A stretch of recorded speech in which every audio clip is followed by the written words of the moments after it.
오늘 여러분과 나누려고 제가 준비한 말씀은 오늘 읽으셨지만 열처녀의 비유입니다. 다 천국에 대한 이야기이고, 사실 요즘 같은 시기에 어찌 보면 잘 된다, 형통하다 이런 말씀을 전해야 되는데 전 사실은 거꾸로 생각합니다. 자꾸 뭐 세상을 바라보고 있고 세상 것에 눈을 돌리고 있으면 우리는 사실은 더욱더 좌절하고 낙심한 일밖에 보이지 않습니다. 거꾸로 우리가 하나님을 바라볼 때, 하나님의 소망을 둘 때, 하나님 나라를 생각할 때 우리가 그 가운데 하나님에 대해 마음을 두고 우리가 그 가운데 힘을 얻을 수 있을 줄 믿습니다. 그래서 오히려 거꾸로 저는 이 시기에 있어서 하나님의 나라에 대한 이야기들을 여러분과 좀 나누려고 합니다. 오늘 저 이야기는 1절에서 이야기하고 있는 것처럼 천국은 마치 등을 들고 신랑을 맞으러 나간 열처녀와 같다니라 라고 말합니다. 천국에 대한 이야기라는 것입니다. 즉 유대인들의 결혼 풍습에다 비유하여 하나님의 천국에 대한 이야기를 전하고 있다는 것입니다. 이 성경이라는 것이 사실은 중동, 그것도 지금 약 2000년 전 이상의 그 지역의 문화와 풍습과 언어를 기반으로 쓰여졌습니다. 그러다 보니까 여기 쓰여져 있는 글들을 저희가 읽을 때 어떤 때는 좀 이해하기가 어렵고 어떤 여기서 말하는 바들을 다 이해하기가 어려울 때가 있는 것들을 바라보게 됩니다. 왜냐하면 문화가 틀리고 언어가 틀리고 시대가 틀리기 때문입니다. 때로는 그래서 우리가 사실은 오늘의 이 이야기에 대한 정확한 이야기들을 좀 알고자 한다면 결혼 풍습에 대한 이해가 필요합니다. 말하자면 이런 것입니다. 우리가 드라마나 영화에서 우리나라의 배경으로 한 드라마나 영화를 볼 때 뜨거운 물에 사람이 들어가면서 시원하다 라고 표현한다면 우리들은 그 말 뜻을 이해할 겁니다. 피곤한 상태에서 뜨거운 물에 쫙 들어갈 때 긴장되어 있던 근육이 이완되면서 시원하다. 그 느낌들을 아마 기억하실 겁니다. 근데 외국인들이 바라보기에 이런 것들이 한글 배울 때 되게 어렵다고 합니다. 분명히 뜨거운 물에 들어갔는데 사람들이 시원하다 라고 표현하는 것을 바라보며 도대체 무슨 표현인가 어렵게 생각한다는 뜻입니다. 반대로 우리가 성경을 바라볼 때도 마찬가지입니다. 성경이라는 것들이 사실은 우리가 성경을 바라다 보면 우리가 잘 이해도 되지 않고 목사님들이나 또한 신학자들이나 책을 통해서 바라보지 않으면 이해가 안 갈 때가 있습니다. 그런데 원래 성경이 말씀으로 전해질 때 당시에 그 시대에 어떤 신학자들이라든가 또는 그 시절 속에서 제사장들을 위하여 전해진 말씀이 아니라 백성들을 향한 말씀이었습니다. 그 사람들은 이 이야기를 들으면서 알아들었다는 이야기입니다. 결국 하지만 우리는 타문화권에 속한 사람으로서 이것을 제대로 알기 위해서는 사실 문화적인 부분을 이해하지 않고는 잘 이해가 가지 않을 때들이 존재함을 알게 됩니다. 오늘 저는 이스라엘의 결혼 문화 풍습과 그것을 여러분들에게 설명하면서 그 속에서 있는 영적인 의미, 천국에 대한 의미들, 그 속에서 예수님의 오심과 우리의 인간의 영혼에 대한 구원과 또한 그리고 다시 하늘로 올라가신 것, 그리고 다시 재림의 사건, 근데 그것을 기다리는 우리들의 삶에 대한 이야기를 좀 같이 나눠보려고 합니다. 이스라엘에서 결혼식에 있어서는 여러 가지 단계를 나누면서 진행이 되는 것을 보게 됩니다. 먼저 한 남자가 여자와 결혼하고 싶을 때 먼저 찾아가서 그 부모에게 상당한 액수의 지참금을 지불했다고 합니다. 내가 당신의 딸과 결혼하고 싶다. 내가 이런 값을 치르고 당신의 딸을 내가 결혼하겠다라고 그 부모에게 청원을 하는 것입니다. 그 부모가 그 지참금을 받아들이게 되면 바로 그 남자에게는 그 여자를 아내로 맞이할 권리를 갖게 됩니다. 이 얘기는 바로 예수님이 오셔가지고 우리를 갑으로 사시는 것과 동일한 사건을 이야기합니다. 고린도전서 6장 20절을 보면 갑으로 산 것이 되었으니 그런즉 너희 몸으로 하나님께 영광을 돌리라 라고 말하고 있습니다. 이 이야기는 바로 우리들은 예수 그리스도가 바로 십자가를 통하여 자신의 피를 흘리고 모든 자신의 목숨을 주면서 자신의 피 값으로 우리들을 샀다라는 뜻입니다. 우리들을 자신의 소유 삼았다라는 것을 의미하고 있는 것입니다. 그래서 사도행전 20장 28절을 보면 성령이 그들 가운데 여러분을 감독자를 삼고 하나님 자기 피로 사신 교회를 보살피게 하셨다라고 말합니다. 우리가 살고 있는 교회, 또 우리 그리스도인들은 바로 하나님께서 피로 사신 존재가 되었다. 바로 하나님의 소유가 된 백성들이다 라는 의미를 갖고 있다는 뜻입니다. 또한 지참금을 그 부모가 받아들이게 되면 계약이 성립하게 됩니다. 바로 이때부터는 바로 그 여자는 이 남편에게 소유권이 주어진다라는 의미입니다. 더 이상 누구도 그 여자에 대한 소유권을 주장할 수 없게 됩니다. 바로 동일한 말씀으로 사도행전 20장 28절 속에서 하나님 자기 피로 사신 교회를 보살피게 하셨다. 바로 우리 그리스도의 백성들, 우리들은 하나님께서 피로 사신 존재입니다. 이 영혼들은 바로 하나님의 것이라는 뜻입니다. 누구도 우리들의 영혼을 주장할 수 없다는 뜻입니다. 바로 우리들은 하나님의 것이기에 사탄마귀 어떤 세상의 존재들도 우리들을 자신의 것이라 주장할 수 없다라는 의미를 가지고 있는 것입니다.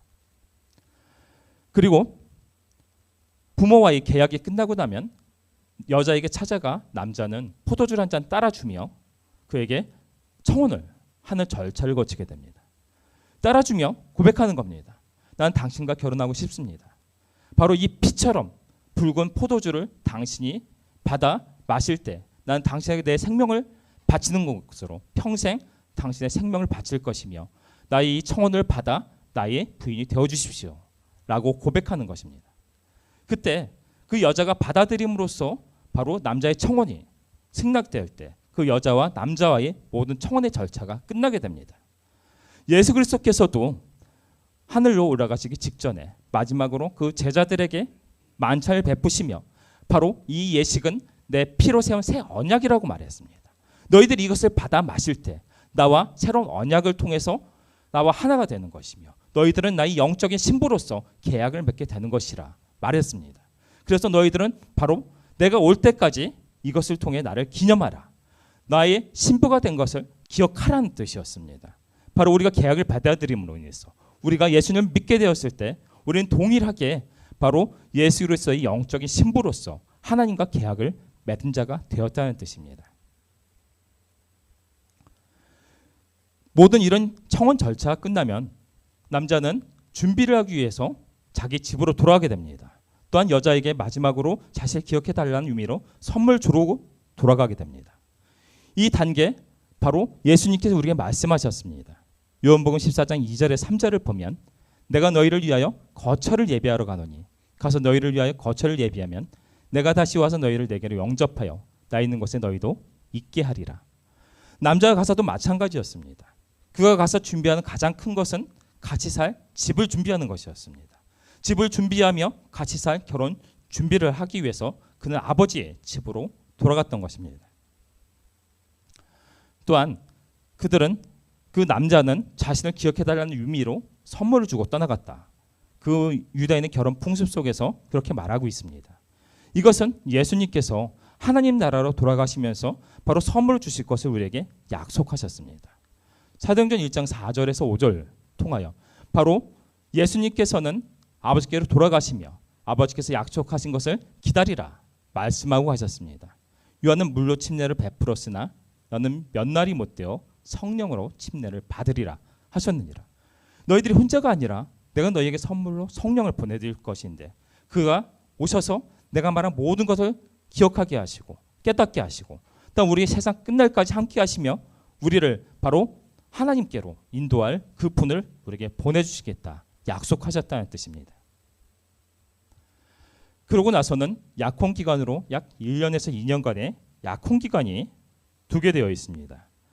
이 시간은 약혼녀의 성적인 순결을 확인하는 시간이기도 했습니다. 만약에 그에게 부정한 일이 있었다면 이 기간 안에 다른 일이 일어날 것이기 때문입니다. 우리가 기억나는 사건이 하나 있습니다. 예수님이 육신의 모친이었던 마리아, 바로 이 시기, 이 약혼 기간 시간에 바로 성령으로 잉태함이 나타났습니다. 이 시간 속에서, 약혼 기간 속에서 이들은 같이 살 수 없는, 약혼 기간 동안 이들은 같이 살 수 없었습니다. 그런데 이게 잉태함이 나타났다는 것, 바로 이 시대의 풍습으로 말하자면 파혼의 상황에 해당하고 심지어 돌로 맞아 죽어야 될 상황에 속하는 것입니다. 그때 성경에서는 요셉이 위로운 자라 바로 자신의 사랑했던 마리아를 위하여 조용히 끊고자 했다라는 것이 바로 이 시기에 해당하는 것입니다. 그러나 이 시기 약혼 기간은 같이 살 수는 없을지언정 법적으로 실제 서로 간의 결혼 관계와 동일한 효력을 가집니다.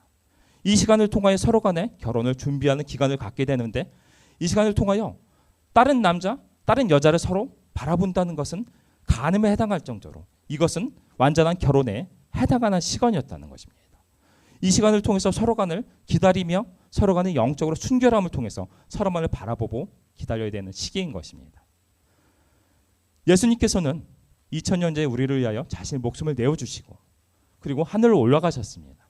우리에게 거처를 준비하러 가신다고 만약에 거처가 준비되면 다시 돌아오겠다는 약속을 남기고 가셨습니다. 지금은 바로 우리 모든 그리스도의 백성들, 그리스도인들 교회들을 위하여 바로 약혼의 기간이 준비되고 있다는 뜻입니다. 이 시간을 통하여 우리 백성들은 예수님을 바라봐야 되는 것입니다. 우리 영적인 남편이 되시는 바로 신랑 되는 그 예수님을 통하여 우리 영적으로 순결함으로 준비해야 될 시기가 바로 지금의 시기라는 뜻입니다. 그래 고린도후서 11장 2절 속에서 말합니다. 내가 하나님의 열심으로 너희를 위하여 열심을 내노니 내가 너희를 정결한 처녀로 한 남편인 그리스도께 드리려고 중매함이로다. 너희를 바로 그리스도께 드려진 하나의 바로 신부로서 너희를 드렸다라는 것입니다. 그리하여 고린도후서 11장 3절을 보면 뱀이 그 관계로 하와를 미혹한 것 같이 너희 마음이 그리스도를 향하여 진실함과 깨끗함에서 떠나 부패할까 두려워하노라. 우리가 이 바로 예수님이 재림할 때까지 이 모든 시간을 통하여 바로 우리 신랑 되신 예수님만을 바라보고 우리가 기다리며 정결하게 신부로서 준비해야 될 시기를 살아가고 있다는 뜻입니다. 우리의 신부는 바로 영적인 남편 되시는 바로 예수 그리스도의 신부로서 준비하는 시기에 속해 있습니다. 지금 다른 것을 바라보고 세상을 바라보고 다른 신들을 찾고 다른 위대한 것들을 찾는 것, 바로 이게 바로 영적인 간음에 해당한다라고 말하는 것입니다. 또한 동일한 말씀입니다. 베드로전서 3장 14절을 보면 주 앞에서 점도 없고 흠도 없이 평강 가운데서 나타나기를 힘쓰라. 우리가 예수님 재림하실 때 그 앞에 우리가 정결한 신부로서 그 앞에 나타나야 한다는 뜻입니다.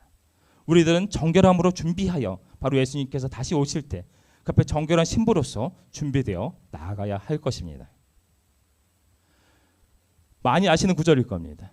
혼인 날짜는 모든 것을 준비될 것을 확인했을 때 아버지가 그 남자에게 정해주게 되어 있습니다. 남자도 모르고 여자도 알 수 없습니다. 단 하나 아는 것들은 모든 것이 준비되면 아버지 허락하에 남자가 와서 자신을 맞으러 올 것을 어느 때 올 것을 단지 그것만을 알 수 있다는 뜻입니다. 마태복음 24장 36절 37절 그러나 그날과 그때는 아무도 모르나니 하늘의 천사들도 아들도 모르고 오직 아버지만 아시느니라.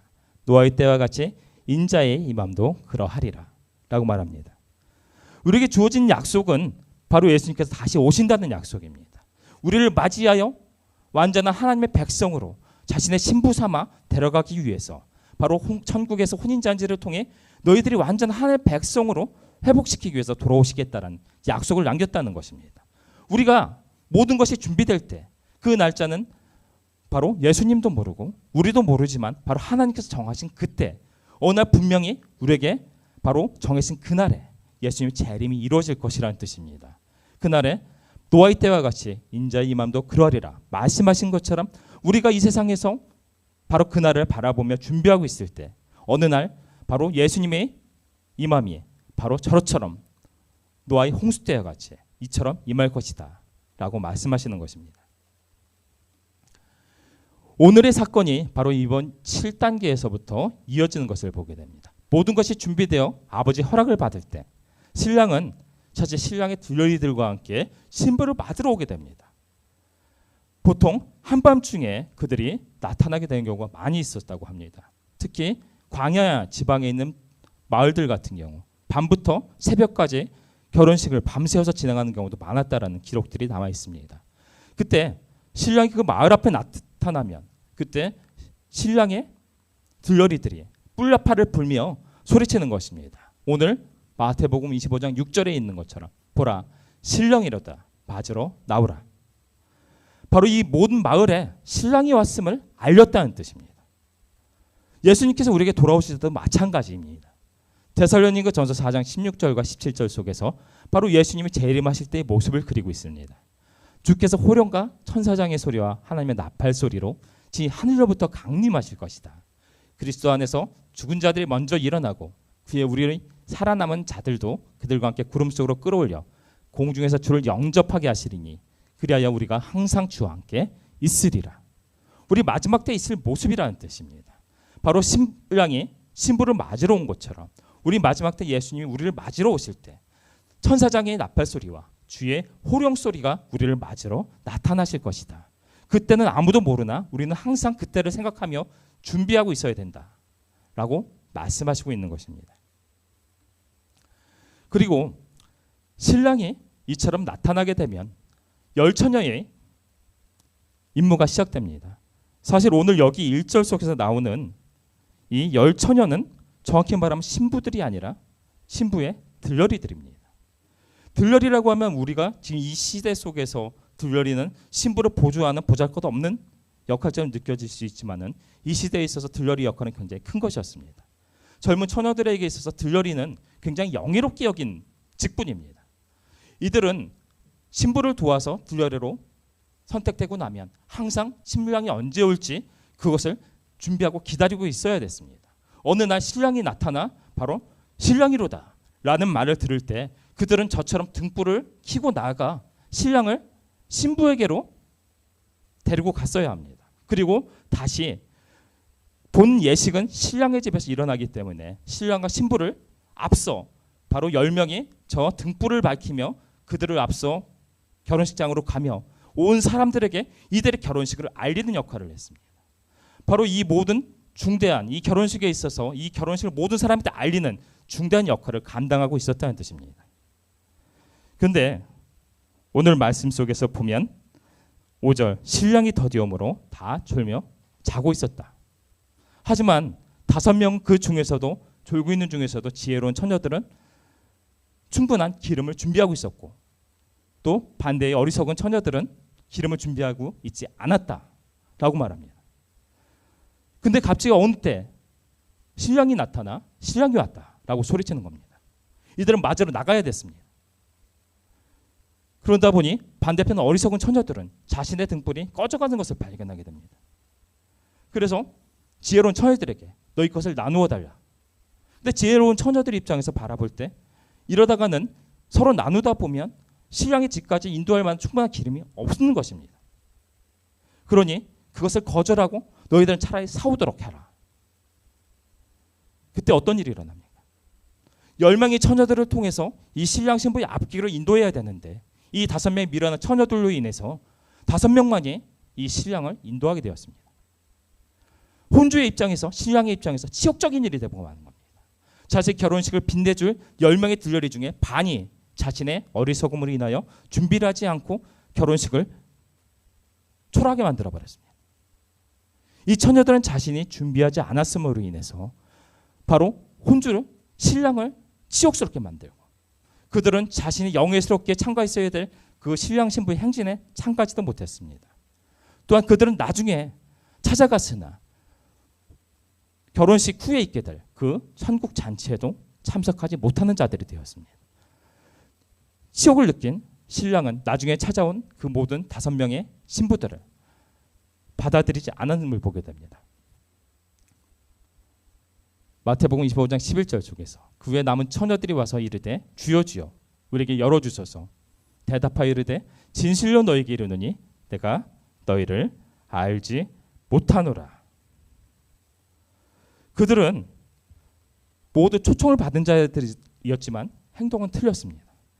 5명의 슬기로운 처녀들은 다 같이 졸고 있었긴 했습니다. 하지만 그들은 충분한 준비를 하고 살고 있었다는 뜻입니다. 하지만 5명의 어리석은 처녀들은 언제 올지 모르는 신랑을 충분한 대비를 하지 않고 있었습니다. 그러다가 그들은 초청을 받고서도 초청된 자리에 들어가지 못한 일이 벌어졌다는 것입니다. 이것이 뜻하는 것이 무엇일까요? 우리들은 천국잔치에 초청을 받은 자들입니다. 예수님께서 재림하시는 날은 바로 예수님께서 이 세상에 내려와 예수님과 자신의 신부된 교회는 바로 이 모든 그리스도인들까지 포함된 이야기를 말합니다. 자신과 바로 자신의 신부된 교회와의 결혼 혼인잔치가 있게 될 것입니다. 모든 그리스도인들은 세상에 바로 예수님의 재림을 통해서 내려오신 예수님과 교회의 혼인잔치를 세상에 알릴 빛으로 밝힐 존재들요. 우리는 부름을 받은 자들인 것입니다. 우리는 세상 가운데 바로 예수님을 증거할 삶을 가지고 있는 자들입니다. 그런데 준비가 되지 않았을 때 예수님께서는 2000년 전에 모든 사역을 마치시고 바로 하나님 아버지로 가서 거처를 예비하러 올라가셨습니다. 그리고 어느 때 돌아오실 것입니다. 그 신부된 교회를 맡기 돌아오실 것이라는 뜻입니다. 바로 이 땅에 남아있는 우리들의 삶이라는 것들은 바로 이것을 예비하는 삶이 되어야 합니다. 그 예수님이 언제 오실지 모른다는 것입니다. 그런데 하나의 문제가 사실은 있습니다. 오늘 이 처녀들이 실패한 이유도 사실은 그렇습니다. 5절에 말하는 것처럼 신랑이 더디움으로 다 졸며 자고 있었다라고 말합니다. 예수님께서 2000년에 오시고 하늘을 올라가시며 내가 다시 오실 것이라 말씀하실 때 사실 많은 제자들은 자신의 생전에 돌아오실 줄 믿었습니다. 하지만 그때부터 2000년이 지나버렸습니다. 2000년이 지나도록 아직 돌아오시지 않고 있다는 뜻입니다. 그러나 이 시기는 하나님께서 길이 참으시며 더 많은 사람들이 예수님께 돌아오기를 기다리며 참고 계시는 때라는 것입니다. 그러나 우리들 준비하며 살아가는 많은 사람들이 우리의 신분을 잊어버리고 살아갈 때가 있습니다. 바로 이 결혼이 예식과 같이 우리는 예수 그리스도를 믿을 때 바로 영적인 신부로서의 계약을 마치고 우리들은 올 신랑을 기다리는 신부로서 살아가야 될 자들입니다. 이 세상 가운데 살아가지만 바로 나를 맞으러 올 예수님을 따라 천국의 삶을 소망하며 살아가야 될 존재들이라는 것입니다. 그러나 우리가 바로 더디오심으로 우리가 세상을 바라보며 살아가고 말고 있다는 뜻입니다. 어느 때 예수님은 다시 돌아오신다라고 분명히 우리에게 약속하고 계십니다. 그때 분명히 우리에게 돌아오셨을 때 우리는 그 앞에 우리의 믿음의 그릇과 기름을 내어 그 앞을 빛내야 될 존재들입니다. 우리가 그 준비가 부족할 때 우리들은 주변의 사람들이 가지고 있는 믿음을 나눌 수 없다는 뜻입니다. 지혜로운 자들 세상 속에 똑같이 살아갔지만 그들은 언제 올지 모르는 예수님을 항상 기다리며 준비하고 살아간 자들입니다. 똑같이 지혜롭지 못했던 그 어리석은 처녀들은 똑같은 신랑을 기다리는 자들이지만 더디오는 그 신랑을 기다리다 못해 세상 가운데 빠져 살아가고 있는 것입니다. 영적으로 잠들어 있는 것입니다. 우리들의 삶의 모습에 대한 얘기입니다. 우리가 세상 속에 세상을 떠나서 살아갈 수는 없습니다. 언제 예수님이 오실지 사실은 알 수 없는 시기입니다. 우리가 생전에 예수님이 다시 오심을 볼 수도 있을 것이고 아니면 앞으로 다시 2000년이 지날지도 모를 일입니다. 그러나 우리가 살아가는 삶은 항상 믿음의 그릇과 기름을 준비하고 살아가야 되는 삶이라는 뜻입니다. 예수님께서 다시 오셔서 바로 죽은 자들조차도 자신 신부 삼아자 모든 자들이 다시 일어나 예수님 신부로 부활이 되며 또한 살아서 믿은 자들 또한 하나님과 공중에서 혼인잔치로 만나게 될 것을 우리에게 말하고 있습니다.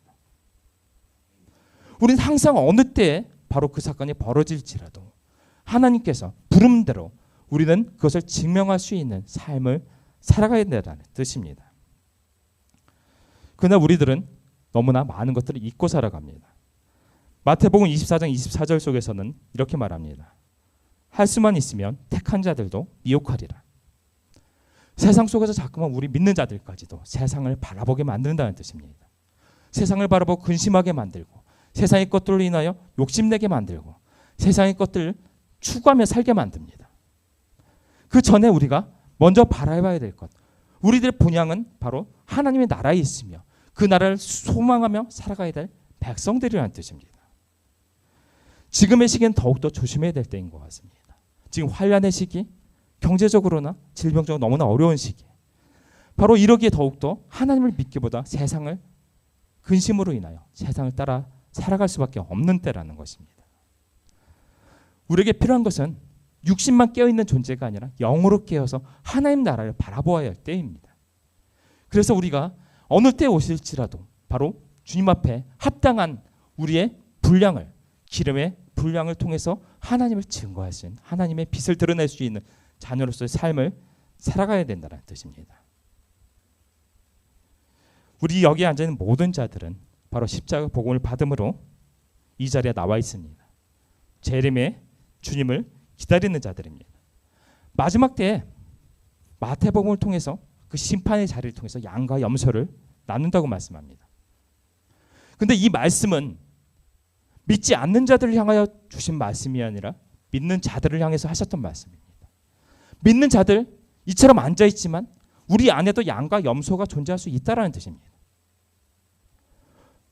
평소에 언제 오실지 모르지만 항상 우리가 깨어서 예수님이 오실 그날을 위하여 정결한 신부로서 바로 믿음으로써 우리의 삶을 가지고 준비해 나가는 자는 양으로서 하나님의 천국 잔치에 포함되게 될 것이며, 반대로 언제 오실지 모르는 예수님을 잊어버리고 세상 가운데 분명히 그 자는 예수님의 이름을 가지고 있음에도 불구하고 세상 가운데 졸고 살아가다 보면 예수님이 나타날 그 시기에 우리는 염소로 나타나게 될 것이라는 뜻입니다.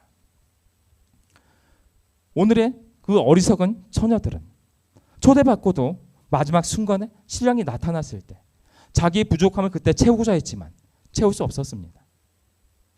우리에게도 마찬가지라는 뜻입니다. 우리 마지막 심판의 때가 다가올 때 그때 아이쿠나라고서 우리 생각하고 그때 우리가 채우려고 한다고 해서 채울 수 없다라는 뜻입니다. 내 부모가, 내 아내가, 내 남편이 충분한 믿음의 기름을 준비하고 있다 해서 그것을 나눌 수 없다라는 것입니다. 철저히 그 순간만큼은 내가 준비한 내 그릇과 내 기름으로 하나님 앞에서 그것을 빛을 낼 때 그 천국 잔치에 들어갈 수 있다라는 것입니다. 우리가 그것을 증명하지 못할 때 우리에게 나타나게 될 것입니다. 내가 너희를 알지 못하노라. 우리가 이 시기를 살아가면서 우리가 잊지 말아야 될 것입니다. 우리가 세상을 살아가는 데 있어서 분명히 예수님이 너무나 늦게 오시는 것과 같은 시대를 살아가고 있습니다. 그러나 지금은 우리가 다 졸며 세상 속에 살아가고 있을지라도 그 가운데 준비하는 자는 바로 하나님의 우리 예수님께서 신랑 때 우리 나타나실 때 그와 함께 바로 천국 잔치에 들어가 영원한 바로 천국 잔치의 주인공으로서 살아가게 될 것이지만, 그러나 우리가 그것을 잃어버리고 세상 속에 살아갈 때 바로 하나님의 마지막 순간에 문이 닫혀버리고 나면 그 문은 다시 열어지지 않는 분이 될 것이라는 뜻입니다. 사실 이 어려운 시기에 더 어려움을 드리는 말씀일지는 모르겠습니다. 하지만 우리가 이 어려운 시기가 오히려 더욱더 하나님의 나라를 소망하고 하나님을 바라보고 그 가운데 천국의 삶을 우리가 소망하며 살아갈 때 우리는 그 삶을 통하여 바로 이 세상의 삶은 우리에게 사실 덤으로 주어져 있는 하나님의 나라기까지 하나님 준비하며 살아가는 삶임을 깨달을 수 있다는 것입니다. 하나님의 나라의 삶이 존재하기에 우리는 이 삶이 살아갈 만한 삶이 될 수 있습니다. 하나님이 계시기에 그 나라에 갈 수 있는 존재이기에 그 신랑 되신 예수님께 우리를 맞으러 오실 것이기에 우리는 그 순간을 위해 준비하며 우리 믿음으로 이 세상을 살아가야 될 시기라는 뜻입니다. 이 어려운 시기 속에서 우리들은 오히려 더 믿음으로 붙잡고 하나님을 바라봐야 될 것입니다. 그 가운데 하나님을 바라볼 때 우리의 소망이 생깁니다. 천국의 소망을 바라볼 수 있습니다. 우리 내세에 바로 하나님의 영원한 자녀로서 삶이 우리에게 주어져 있는 자들이라는 것입니다. 이미 우리는 승리해 있는 자들입니다. 승리했습니다. 단지 그 나라를 위해서 준비하는 삶이 필요할 뿐입니다. 이 삶 가운데, 그러나 이 삶 가운데서도 바로 성령님을 우리에게 주시고 이 마지막 삶까지 우리를 인도하시고 우리를 실패치 않게 하시고 하나님께 인도하신다 약속하신 하나님의 은혜를 경험할 수 있습니다. 어렵기에 오히려 더욱더 이 시간을 또 하나님을 찾고 구하고 그분의 은혜를 통해서 이 세상 가운데 이겨는 바로 하나님의 자녀로서의 충만한 은혜의 삶을 살아가되 그 가운데서 세상이 아니라 바로 하나님의 나라를 소망하며 바로 지혜로운 다섯 처녀의 삶을 살아가실 수 있기를 예수님의 이름으로 축원합니다. 기도하시겠습니다.